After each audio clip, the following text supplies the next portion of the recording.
Bueno, primero tengo una duda personal de por qué hiciste el salto, porque yo te vi que hiciste asistencia de dirección, cámara, no sé qué, y después saltaste a producción ejecutiva. ¿Por qué no hiciste el salto a dirección? ¿No? ¿Nunca te llamó la atención? Sí, sí, intenté, pero era muy malo. No podía. O sea, la parte, lo que son los recursos técnicos y demás, lógicamente sí, pero sobre todo en publicidad. Es Mm. como que no.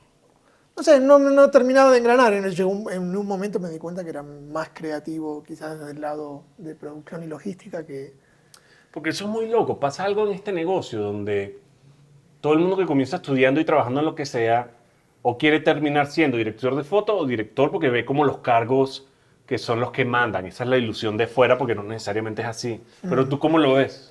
O sea, todo el mundo, yo también tuve la ilusión de querer ser director, porque consideraba que tenía un poco esa visión, pero como te digo, conforme fui avanzando y quemando etapas, sentía que sí, que podía dar lo mejor de mí en un área que fuese un poquito más abarcativa y más general que solamente la parte de dirección de actores y todo, que sí lo estudié.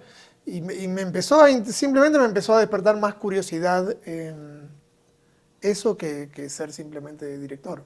Yo no sé si es algo que un tema de ambición, de que quiero ser mejor o quiero que el que mande, pero también en otro punto, volviendo a publicidad, que es donde tú más trabajas, en verdad al final el director en publicidad no es el que manda como tal. Entonces, ¿cómo tú ubicas la posición del director versus el productor versus el cliente en un comercial?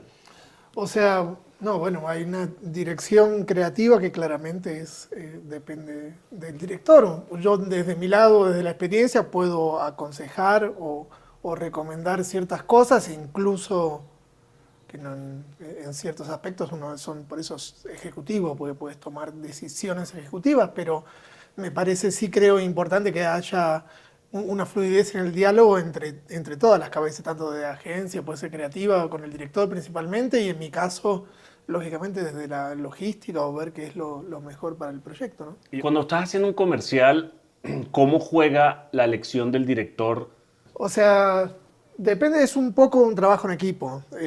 Nosotros hay gente que se dedica exclusivamente, digamos, a proponernos dentro de nuestra estructura directores, como decir, esto tiene más comedia, tal director viene de hacer comedia justo ahora, o tiene una carrera que se desarrolló más hacia ese lado. Entonces normalmente se van proponiendo, a veces che, cuál nos conviene, depende también del calendario o cómo esté la agenda del director, a veces llega el pedido directo. En mi caso también me ha pasado quizás de que como ejecutivo por ahí podés hablar con el cliente y es el mismo cliente el que te dice, che, me gustaría tal director, ¿qué te parece? Entonces voy yo quizás con la propuesta. O Tú sea, a eres... nosotros nos llega un guión, por así decirte, y Ujú. a veces ya te digo, viene, queremos que este guión lo visualice tal director específico, en ese caso no hay duda, si puede y el calendario da, etcétera, entra de una vez y empieza a Claro, desarrollar un tratamiento. Si no nos piden a ninguno en específico, internamente lo debaten. se debate, se ve también cómo está el calendario de cada director, si puede, si no puede, que últimamente también se pide mucho que si es un producto para México, el director sea mexicano, puede ser, o que la mayoría del crew sea mexicano, entonces también depende un poco de esos factores. Ah, es interesante. Las veces, bueno, algunas veces me ha pasado donde dentro de la misma productora con otros directores pichan, Pichean entonces están entre ellos. compitiendo entre ustedes en la misma productora. O sea, no sería una más, es una práctica que me parece sana, pero nosotros no solemos hacerlo. Pero vamos a volver un poquito a lo que dijiste antes, porque también me ha pasado siendo venezolano, donde estoy en una campaña de algo mexicano, una marca mexicana, y no soy el favorito por mi nacionalidad. Entonces, por qué no me das, además de esos tips, cosas que pasan con selección de directores en distintos proyectos? O sea, en deporte buscas a alguien que haya, o sea, necesariamente tienes que haber hecho algo similar para estar en ese lugar. Y sin dudas te va a perfilar un poco mejor. No por ejemplo, hay ciertos proyectos que requieren una narrativa un poquitito más que no es tan comercial. Por ejemplo, las campañas de Apple es lo más claro, que buscan un perfil un poquito más de contenido narrativo, para decirlo en castellano, de directores de películas, ponele. o Guillermo del Toro, que acaba de ser Patrón. Sí. Entonces hay narrativas que por ahí requieren una visión un poquito Pero más... ese patrón es de Landia. No, Ah. pero digo, Sí, sí, sí. No. es de Story We Produce. ¿En serio? Sí. Pero creo por los stories, honestamente, tenemos colegas que trabajan ahí también. Em, pero entonces, posiblemente sí tengas más chances si tu experiencia desde cómo resolver ciertas cosas del guión o incluso desde la dirección de actores, si está más orientada a eso, va a ser más sencillo. ¿Y te parece que existen, te parece justo decir que hay unos perfiles como que comercial de carro, comedia, comida? Sí, sí, hay, sí, claro. Si me pudieses enumerar algunos, solo para... Pero perfiles o... Perfiles, o sea, por ejemplo, no hay como unos géneros de comerciales, eso existe como que... Sí, claro. Por eso, entonces, ¿qué otra cosa podemos encajar en cajas? Como unos autos, ¿cuál otro funcionan? Digo, Tabletop, por Tabletop. ejemplo, es un ejemplo muy claro. Por ejemplo, en Estados Unidos se hacen muchas campañas que juegan con el humor absurdo, que es mucho de acting en una sola locación, de repente. ¿cómo le llamas todo eso? No, comerciales de acting. Después, luego tenemos los que son netamente los money shops, que bueno, son los que básicamente pagan la renta. Y sí, bueno, y así un poco tenés, o sea, hay directores que saben un poquito más de repente de recursos más mágicos, si querés, o de efectos, o hay otros directores que tienen un relato un poquitito más lento y por ahí no tan publicitario, entonces van mejor para una cosa de fashion. Claro. ¿Y Uno qué tanto existe el riesgo ahí? Porque a veces puede llegar un comercial que no necesariamente hay personas que lo han hecho. ¿Qué tanto se No, puede sí, arriesgar? sí, sí, hay un riesgo porque muchas veces quizás también te sucede que pueden pedirte un director que no necesariamente desarrolló su carrera en ese ámbito. Y sí pasa que llega al set y de repente va a decir, pero ¿cómo estamos filmando líquido? Y el otro, viste, está, no sé, con la iluminación. Hay pautas que te marcan para qué sector del mercado o para qué sector de la industria estás desarrollando ese shooting puntual. Y entonces hay un guideline que es muy claro. Líquidos es una pileta foro, posiblemente, digamos. Ya le sabes, sí, claro. Y eso te va marcando que no lo imponemos nosotros, sino que la misma industria, espera un poco eso, ¿no? Y si hablamos un poquito de números, ¿cuánto es el costo de un comercial, de una campaña? Un comercial, o sea, una campaña grande, pero es un solo comercial, un TVC. Lo que pasa es que hoy en día es un poco ambiguo porque depende de muchas cosas. Vos podés tener un solo día con dinosaurios y platillos voladores o podés tener un solo día con un actor que está en su casa. Entonces ahí varía un montón. Luego tenés campañas que te den más, como tienen que completar grillas de programación. Por ahí de una sola pieza ya son 20. 16, 9, 9, 16, 1, 1, Sí, no, 4, 3, genérico, no genérico, con el logo, sin el logo, radio. Entonces las variantes son muchas. Luego tenés lo que es la pauta de actor, el derecho de uso de imagen, cuánto tiempo, qué temporalidad va a tener, si el territorio es solo México. O sea, hay muchos factores que pueden muchas incidir. variables. Pero si te tengo que decir un número, la verdad que depende, pero podría ser entre 80 a 150 mil dólares un día de rodaje. ¿Cómo funciona la selección entonces de proyectos? Una casa productora como la de ustedes tiene algún filtro por montos, como que solo hacemos campaña después de tanto. No nos llegan. ¿A quién se los ofrecen? No, como que... Como que ya la gente sabe en el mercado dónde están ubicados ustedes. No, a veces te pueden llegar clientes que por ahí no tenés mucho conocimiento, no trabajaste previamente, pero normalmente la lógica indica que si llegan a vos es porque conocen un poco dónde estás parado en la industria y qué soluciones le podés ofrecer. ¿Y cómo hace una casa productora como la de ustedes que ya está establecida para encontrar clientes o generar nuevos lazos con clientes? No, todo el tiempo hay un montón de medios, festivales. O sea, van a los festivales de cine y cosas así. Festivales de publicidad, de cine, eventos. Mercados. Vas generando también una empatía con los clientes. Puede ser en un evento que te cruces con alguien, entonces mira, me interesa tal cosa. Puede ser incluso por redes sociales, se hacen newsletters y se va buscando la manera de siempre atraer nuevos clientes, claro. Y yo creo que el rol de productor ejecutivo está medio confundido en el medio un poco, sobre todo en cine independiente, porque siento que la gente piensa que hay muchas variables, como que una gente piensa que es el que pone dinero, el otro es la gente famosa que busca gente importante, el otro que se encarga de mover la lana y aprueba la lana. Para ti, en tu posición, ¿cómo definirías tú tu rol de productor ejecutivo? O sea, es que todos esos productores son ciertos, existen. La falsa creencia es que hay uno solo que hace todo. Claro. Entonces depende también del formato. En lo que es narrativo de medio y largo formato, un productor ejecutivo, el asociado, es el que aporta fondos para desarrollar o para filmar o lo que sea. No necesariamente tiene que ir ni siquiera al set. Y se lo considera ejecutivo a partir de que es parte de los que financian el proyecto, ¿no? Claro. El famoso se nos fue un sponsor, bueno, listo, perdiste un productor. Luego tenés el showrunner, que es el que lleva un poco el día a día, un line producer que tiene manejo del presupuesto, Sí. Y reporta al productor o al productor ejecutivo. En mi caso ejecutivo es un poco, o sea, yo siempre digo, no me meto mucho en el micromanaging, porque el mantenerme un poquito atrás me permite ver un poco el general del proyecto, cómo está el casting, cómo están siendo las locaciones, qué pasa con los permisos, cómo estamos de presupuesto, quién va a hacer los efectos.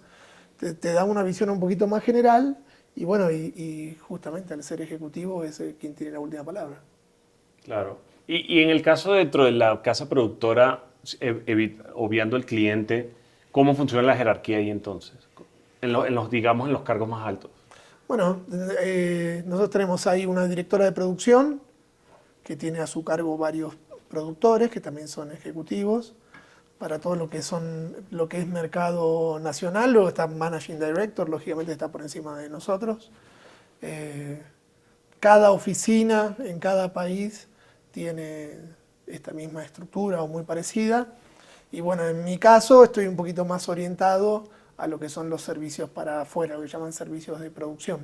Services, ¿no? Sí. Oye, y si volvemos un poco a lo de antes, tienes 6 años de productor ejecutivo en Landia. ¿Cuántos pitches crees que habrás presenciado? ¿Finlandia? No, un montón. Más de 500. No sé, pero puede ser, no sé si 500, pero te diría 300, puede 300, ser, sí. un chingo. No, Entonces, puede ser. esto me parece que es una excelente oportunidad para que nos cuentes tu sabiduría sobre qué hace un buen pitch. Bueno, primero y principal, yo creo en tiene que tener punch, tiene que tener fluidez, tiene que tener unas cositas claves que el cliente por ahí quiere escuchar o que la agencia quiera escuchar. Tiene que ser vendedor, tiene que ser específico, poco redundante y muy claro y conciso en cuál es el objetivo para desarrollar ese producto.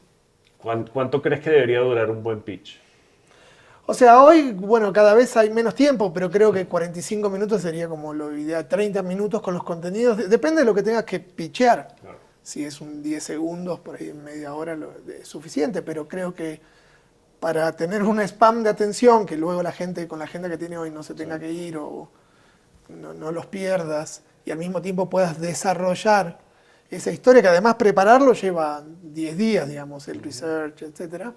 Creo que 45 minutos es una medida razonable. ¿Y cuál es, o sea, esto cuando estás presentando un pitch, por ejemplo, me ha pasado mucho que el cliente quiere escuchar su marca o el protagonismo de la marca, o sea, la botella, sea lo que sea, en los primeros segundos de un pitch. O a algunos otros les gusta, o sea, hay como que ciertas mañas que tiene cada cliente que me he dado cuenta que ha sido malo y bueno, pero me pregunto, ¿cuáles tú crees que son cosas que tú dirías el credo que hay que tener sí o sí en un pitch de una marca?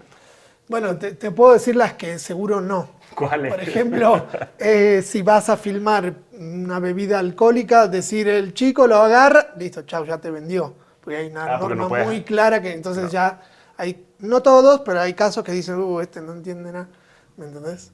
Esas cosas se pueden restar o muchas veces sucede que ahora te piden los digitales, entonces el director del giro viene con todo el ímpetu y después cuando pasa a digitales, que ya pasaron 40 minutos, ya la gente se dispersa y demás, pero no, creo que ese tipo de cosas, digamos, ser conciso, concreto y sobre todo que el cliente pueda interpretar las soluciones que vos le querés dar sin asustarlo, por decirlo de algún modo. Porque hay algo que yo me he dado cuenta también, no solo en pitches, sino aquí en el podcast, que cuando yo me pongo al mismo nivel de la energía del invitado, él siente más empatía y le gusta más Sí, y la conversación totalmente. fluye. Pero entonces, por mucho tiempo escuché, no, tienes que ser enérgico para vender y vendedor y full. Pero también me he dado cuenta que a veces cuando estás muy energético y es alguien que no es así, hay un pequeño rechazo. Entonces, ¿tú crees que existe como una manera para abordar la energía? No tanto lo que Sí, dices, sino claro. la energía. Bueno, en mi caso yo lo practico.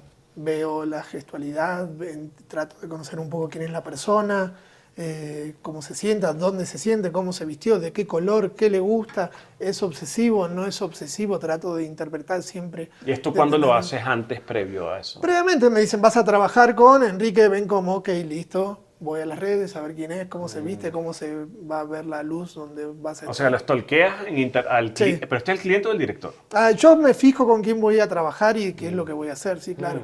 Intento ver referencias de lo que hayan filmado recientemente, como para entender. Y después hay muchas herramientas que son de empatía o de psicología social, si querés, que es un Sí. poco eso, ¿no? Como, Sí, eso debe ser, lo has visto un montón, como que hay gente que buscas vínculos con la gente, como que si yo sé que tiene un perrito porque lo vi en sus redes sociales, hablo de perrito. ponele.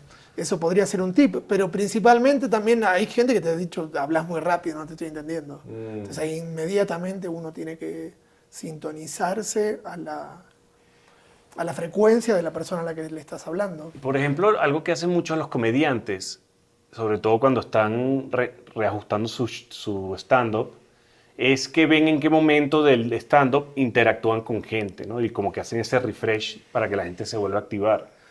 ¿Eso tú crees que es una buena herramienta en un pitch y lo has visto como que si es útil que le preguntas al cliente cosas o no te parece? Sí, sí, sí, claro. Bueno, o sea, por un lado creo que el cliente, no todo el mundo, pero siempre van a esperar que vos tengas la seguridad de transmitir y que estés seguro de lo que vas a hacer. Entonces, tenés que buscar un balance. Tampoco al mismo tiempo podés no dejarlos hablar u opinar porque por ahí te echaste 40 minutos de charla y había un montón de dudas y no le diste el espacio para hablar. Al mismo tiempo, si cada 3 párrafos estás preguntando qué les parece, bueno, puede denotar un poquito de Claro, inseguridad. sí, sí.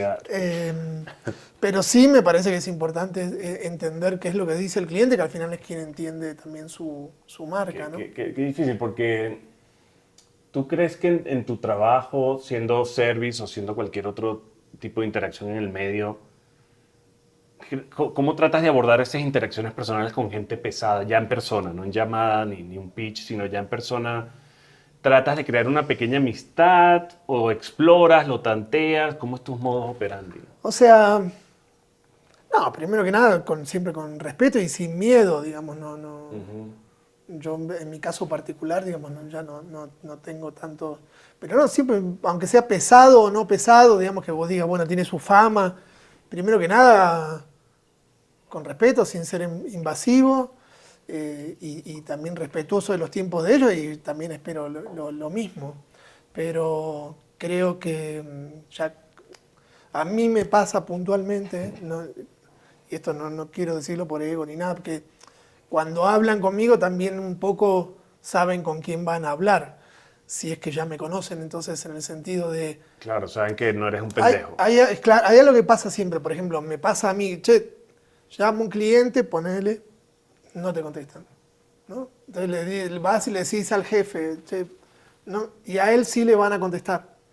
Y conmigo pasa lo mismo, quizás para abajo. Hay un Claro, conflicto, llego yo y mágicamente se solucionó todo. Y hay cosas que yo llamo a los chicos, necesito que intervengan, pues no lo puedo. Y llegan, pero ¿y cómo? Esta era la solución. Entonces, cuando son personajes que de repente, no sé, pueden tener más carácter, o llamémoslo, más responsabilidad de repente, o son un poquito más complicados de congeniar. No, la verdad que no tengo. Siempre trato, por supuesto, no me voy a poner, no me voy a exponer para darle excusas de que se enojen o no sé. A mí me pasó alguna vez que la cagué, fue una novatada, pero me pasó una vez en un set, estaba haciendo dirección del contenido digital y con el cliente me hice muy amigo, ¿no? Entonces era como mi edad, estábamos bromeando, teníamos los mismos chistes. Y en algún momento hice otro chiste que le pareció ofensivo. Entonces dije, mierda. Y después, a partir de ese momento, no trabajé más con esa casa productora, obviamente.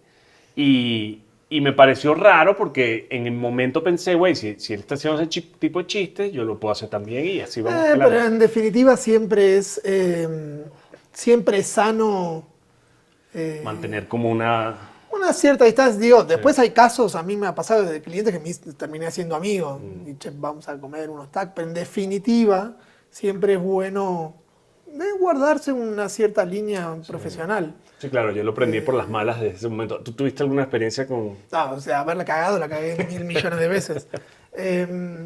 Pero así de que me corriesen, decir por algo que pude haber dicho o que pude... No, lo que me pasó, ponerle una, me viene rápido, es cuando apenas salía YouTube, fuimos a grabar, yo grabé como el behind the scenes, ponerle con el celular que tenía 1 megapíxel en ese momento y lo subí a YouTube, que no le importaba nada, debo haber sido el usuario número 100 de YouTube, y me llamaron tipo, saca eso, Claro, ponerle, no, que me corriesen así, no, la verdad. Bueno, que... a mí no me corrieron, simplemente no trabajé más con esa casa productora. Claro. Pero ¿cuál crees tú que es un buen approach? Porque en el set se ve de todo, sobre todo de parte de directores. Yo he visto mucho gritar, mucho mandar, mucho esa posición de poder siendo un poco abusada. No, para nada. Entonces, ¿cuál tú crees que debería ser el comportamiento adecuado en un set? No, normal, primero que nada sí trato de que en los equipos que trabajo todo el mundo tiene que ser buen compañero. Nadie le grita a nadie, no.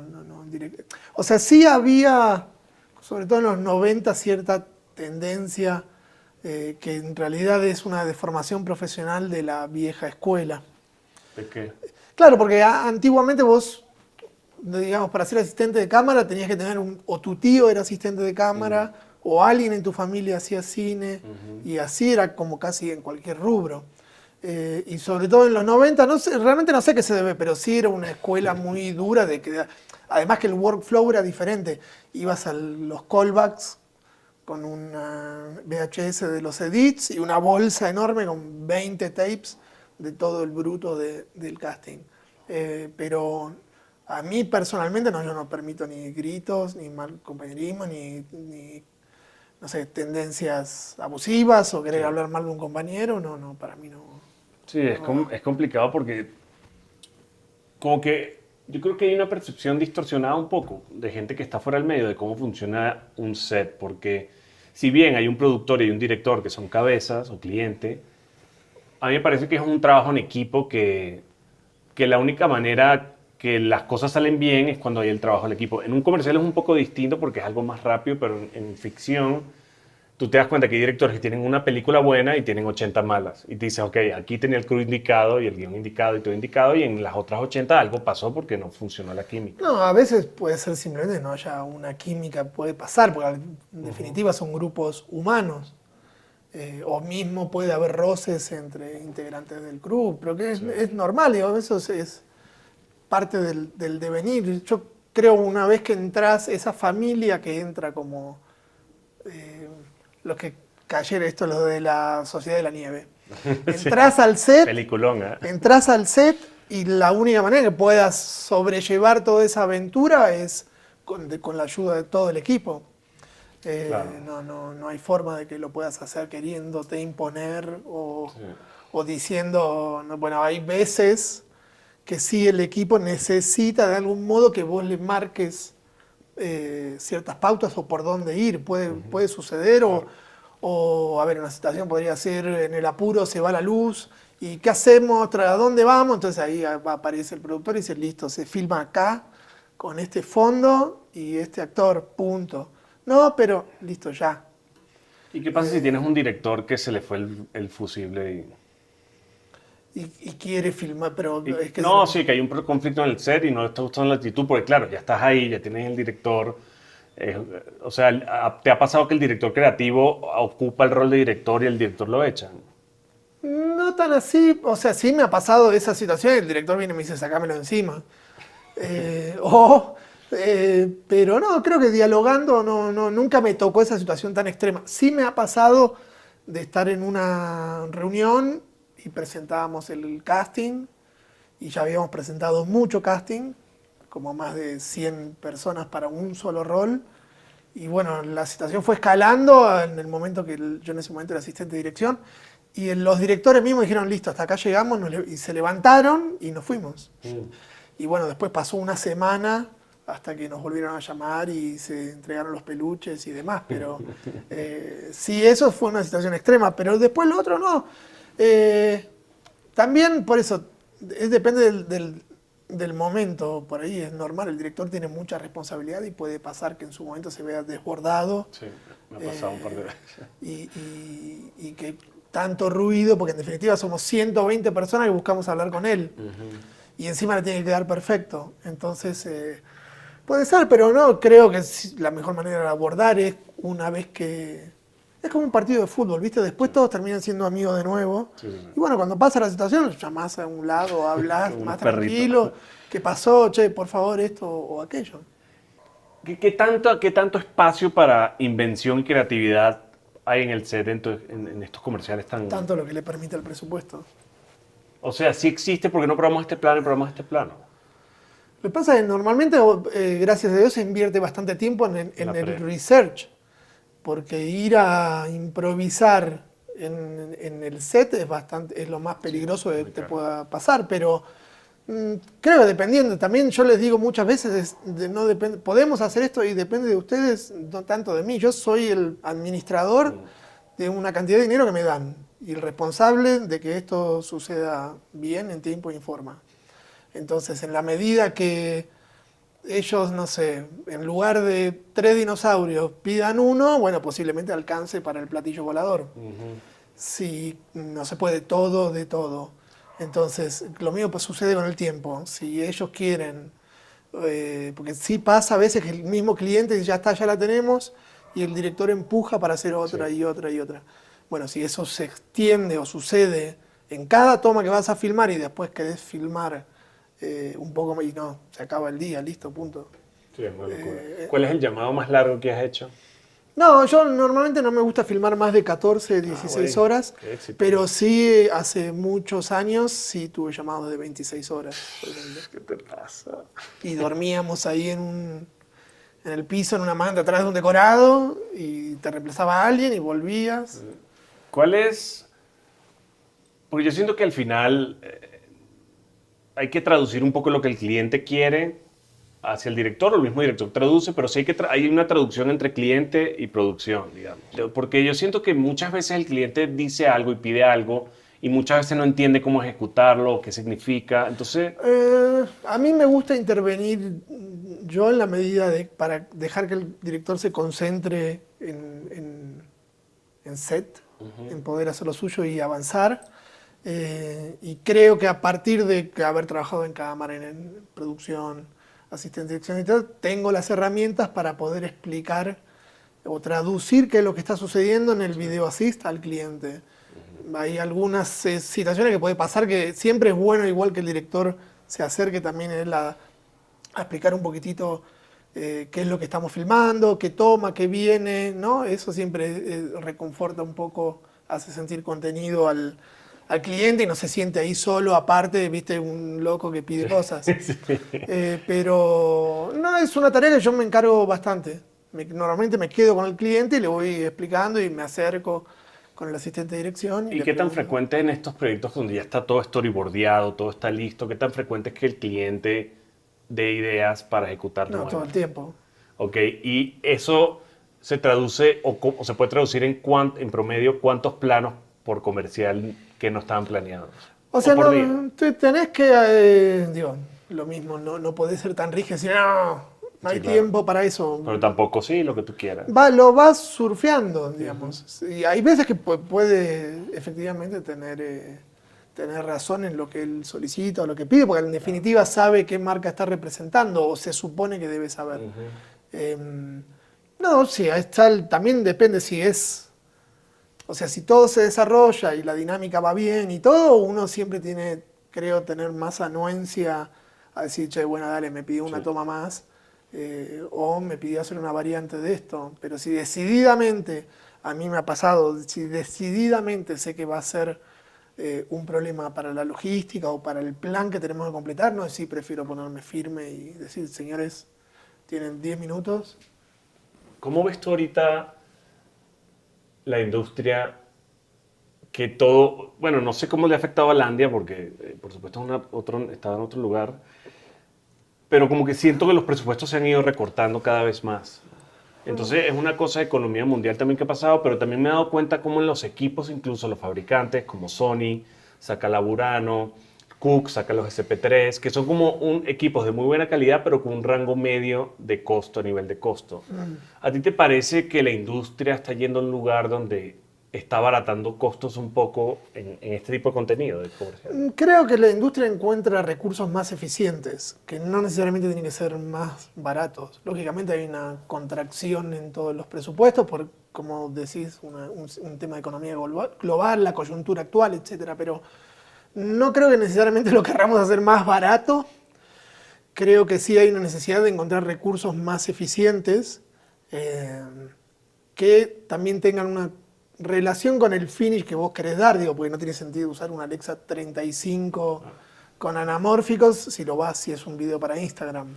Entonces creo que a cada cosa le corresponde su nicho, su sector, y me parece que es un poco eso, que hay sectores de la industria que directamente no le llegan ciertos tipos de cosas, pero bueno, inclusive, no sé, si de repente la toma requiere una GoPro, porque no tengo para un Rialto, y quizás se puede resolver igual, porque en definitiva te otorga casi que la misma calidad, etcétera, o la toma no requiere que sea sí o sí una Alexa. Entonces, creo que lo mismo que sucedió cuando era Mini DB, etcétera. Hay una democratización, digamos, Sí. de recursos que es lo que permite que todo el mundo pueda generar contenido. Mire, y volviendo al inicio, con tu carrera comenzando sirviendo cafés y terminando de productor ejecutivo, ¿cuáles tú crees que son los aprendizajes esenciales que tuviste para llegar a esta posición? Pasa que tuve la suerte de agarrar como la última etapa de la vieja escuela de los que en Argentina hacían cine en serio, en 35, era gente que tenía muchísimos años haciendo eso, y bueno, yo aprendí con ellos. Pero entre los consejos que son graciosos era, nene, nunca te quedes, no quedarse quieto, siempre ser proactivo, no quedarse dormido, puntual. Es que, bueno, hay 4 o 5 cosas que enseguida te marcan la pauta de si la persona va a estar, si sos muy sensible, también. Bueno, pero aquí en Argentina quizás eso es un problema, pero aquí siento que la gente es más sensible y... No, bueno, yo vengo del filtro de Costa Rica, yo me fui de Argentina en el y 2008. allá también son sensibles. Eso es muy parecido. Entonces, y el argentino es más directo. Sí, no, por eso yo con los argentinos me llevo bien, porque también los venezolanos No, son... como pautas me parece eso, siempre buscar mejorar, o sea, yo siempre quise aprender algo más, curso de guión, curso de dirección de actores, mismo el día de hoy, ahora salieron las Aperture que vas, yo me acerco al gaffer y le che, explícame cómo es. Ah, qué chido. O sea, curiosidad, básicamente. Sí, me parece, y siempre esa ambición por querer dar el máximo y querer mejorar, me parece que en todo equipo, y saber resolver conflictos incluso con pensamiento lateral, Sí. o sea, de repente cosas que normalmente no las usarías, por eso las aplicás, son herramientas que te ayudan un montón. Lo mismo saber de Excel, saber de digo. Sí, yo creo que algo que yo me quejo mucho porque me tardó mucho tiempo como de establecerme como director, pero al mismo tiempo, gracias a todo lo que pasó, fue parte del proceso y por eso es que entiendo como director muchas cosas que no entendería si yo hubiese llegado directo a ser director. Entonces, es un poco parte del proceso, yo creo. Todas esas cosas malas, buenas. O sea, hay cosas que a mí directamente nunca me pasaron porque tenía esta gente que me iba como cuidando. Pero sí, yo, por ejemplo, cuando fui el primer rodaje, llevé 2 compañeros de la facultad y llevé 3, perdón. 3 compañeros de la facultad, 2 los echaron, me dijeron no los queremos ver más. Uno hoy es director de fotografía en Argentina y después quedé yo. Pero era por esa chispa que teníamos de querer hacerlo y hacerlo todo bien. no sé, no Sí. supimos Y, desenvolver. y tocando eso de proactividad, ¿cuál tú crees? Porque yo siento que, como te contaba antes de que comenzáramos a grabar, yo toda mi vida he hecho proyectos personales y todas mis películas y series y todo lo he financiado yo y lo hago y no sé qué. Y no solo eso me gusta porque me expreso como yo quiero expresarme, sino a la vez hace contenido que hace que la gente me vea y consiga trabajo y así más o menos es como he conseguido trabajo. Entonces, tomando en cuenta eso, para ustedes en Landia, ¿cuáles son cosas que buscan o cómo un director llega a ser contactado por Landia para hacer cosas? Bueno, lo que pasa es que ahora hay 40 y resto de directores. Básicamente vas buscando perfiles que tengan un lenguaje actual. Básicamente es un poco eso. Vas viendo, por supuesto, no trabajo solo yo, hay un equipo detrás que ellos mismos van viendo talentos nuevos. Landia tiene una sección que es de Movement, que no necesariamente es comercial, que funciona como una especie de semillero de directores que luego se van a lanzar a dirigir proyectos comerciales. Entonces un poquitito vas, es como un poco la cantera o el semillero de Landia y al mismo tiempo también la dinámica de la industria te va acercando Sí. gente que quiere trabajar con nosotros. Por eso es interesante lo que dijiste de que ahora el mercado hay un chingo de directores. ¿Cómo tú crees que es una buena manera de resaltar como director entre tantos directores? Creo que no, creo que es bastante, creo que es complicado resaltar. Sobre todo, que no digo que sea algo negativo, la democratización de la capacidad de generar contenido audiovisual también de algún modo genera como un overflow o una cantidad que hace difícil interpretar dónde está el talento, ¿no? Sí. Porque cualquiera, no sé, yo puedo hacer color en mi casa si quiero. Y, ¿me entendés? Si tengo el recurso en una Sí. laptop. Entonces, me parece que no, es una combinación. Se ven los reels, se conoce a la persona, hay una charla. Hay directores que ya sabés que tienen detrás cierta cartera de clientes que quizás los buscan. Pero me parece, no, de nuevo, hay un montón de perfiles distintos. Y a cada proyecto le corresponde un estilo audiovisual y de director. Sí. Es complicado porque como ahorita yo creo que el mercado está tan infestado, todo el mundo está tratando de alguna manera resaltar, sea haciendo proyectos, sea con redes sociales, mucho está pasando con redes sociales, que a mí me parece hasta, no sé si es algo que contemplan en Landia mucho, pero a mí me ha pasado en el pasado que me contratan, no por mis dos películas y mi serie y mis cortos, me contratan por la cantidad de followers que tengo en redes sociales. Entonces, es un poquito deprimente por un lado, porque eso significa que soy bueno o malo o lo que sea, pero por otro lado es como que, bueno, es como el mundo se está yendo hacia allá. O sea, creo que son por ahí respuestas un poco distintas. Me parece que el éxito o la trascendencia en lo audiovisual, que es lo que hablamos, se resignifica también a partir de la mirada del otro. Entonces también creo que es un poco de personalidad, saber encontrar cuál es tu propio nicho donde puedes explotar mejor tus cualidades o tus virtudes, sin necesariamente sentirte juzgado por la mirada ajena, que puede ser muy variada, porque puede ser doña Tita en su casa o una persona que nunca filmó en su vida.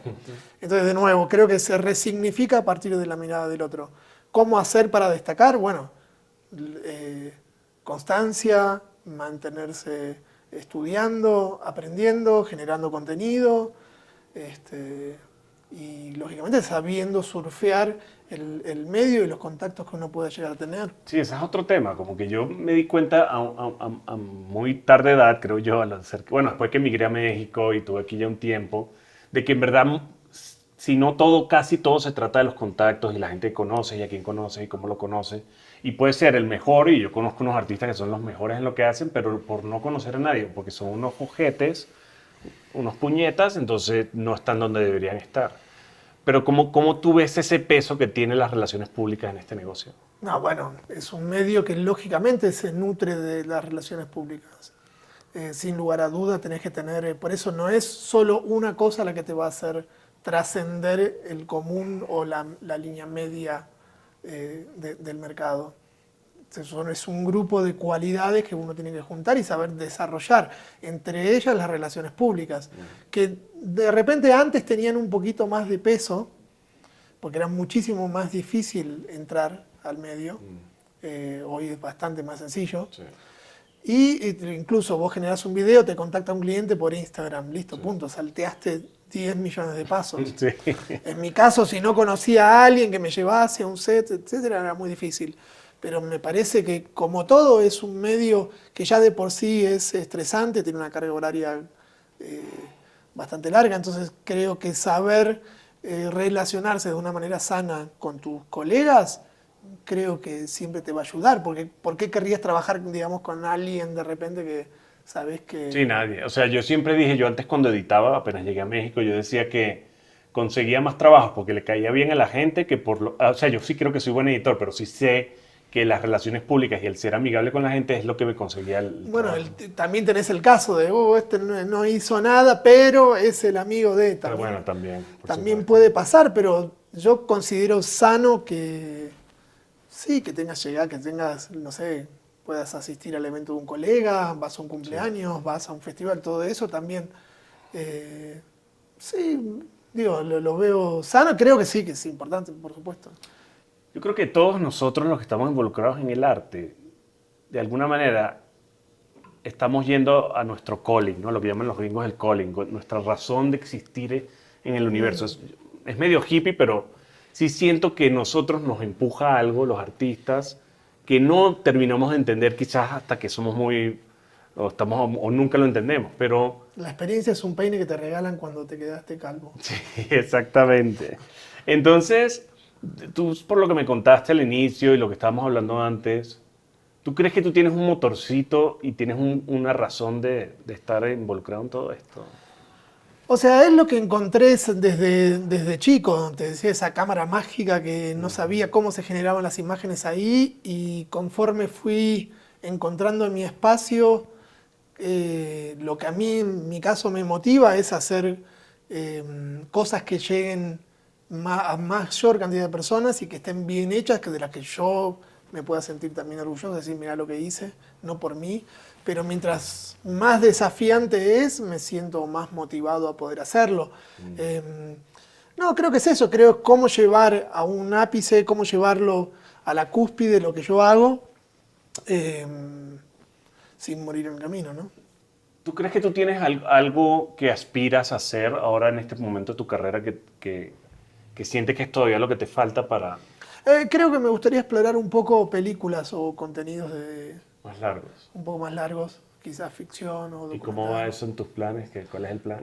No, bueno, hay un plan, pero como todos, más en ese ámbito, los tiempos son un poco más largos, Sí, tengo que complicado. buscar planes de financiación, desarrollo del proyecto y demás, pero creo que eso sería para mí como el broche, digamos, si querés, de poder llegar a hacer películas o documentales o algo Pues sí, ¿no? que sea gratificante. Ojalá, ¿no? Oye, para cerrar hay que chocarla. Venga, muchas gracias.